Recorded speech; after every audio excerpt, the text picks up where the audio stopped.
231 bilang ng mga nasugatan sa buong bansa sa pagsalubong sa bagong taon ayon sa Department of Health. 11 sa kanila kinailangan putulan ng bahagi ng katawan dahil sa pinsala ng paputok. At may unang balita, sina Chino Gaston at Jonathan Andal. 5 oras bago magpalit ang taon, 3 batang magkakapatid at isa nilang kaibigan ang makikitang nagsisiga ng mga papel sa Sampaloc, Maynila. Ang isa sa magkakapatid pumulot ng hindi sumabog na paputok saka inilaglag sa apoy. Sinubukan pa itong patayin ng kanyang kapatid pero maya-maya, napuruhan ang batang nakadilaw na nadurog ang kamay. Dali-daling isinakay ang mga bata sa barangay mobile at isinugod sa ospital.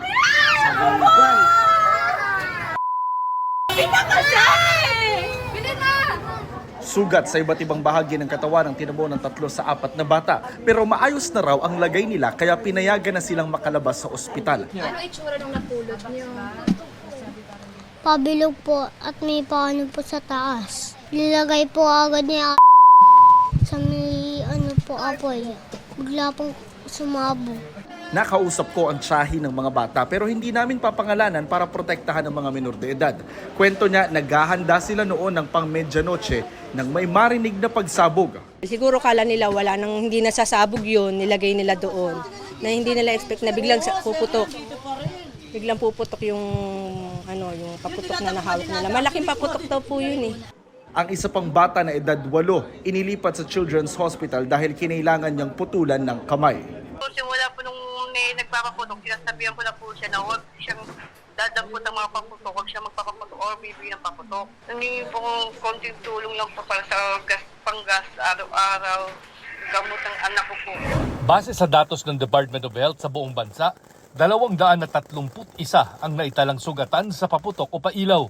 Bahagyang mas mataas yan kumpara sa parehong panahon na sa lubong 2023. 11 ang kinailangang putulan o sumailalim sa amputation. Sayang, lalo't pababa na ang trend ng mga nasasaktan ng paputok at pailaw na dating umabot sa mahigit 1,000. Naalala nyo, nung time na COVID, community display lang ang allowed at bawal magpaputok ang ating mga kababayan. So for this time, nag-umpisa na naman magpaputok at nakita naman natin na tumaas ng kaunti ng ating fireworks-related injuries. Ang 12 anyos na lalaking isinugod sa Tondo Medical Center, lapnos ang mukha at halos buong kaliwang kamay at braso. Nag-iipon daw siya ng pulbura mula sa mga di pumutok na paputok at nang makaipon na ng marami. Kinuha po namin, tas sinindihan po namin. Tas pagkahulog ko po doon, na lumiyab po, tas nasunog po yung kamay ko. 33 na agad ang naitalang sugatan sa paputok o pailaw sa Tondo Med. Significantly mas marami. Oo.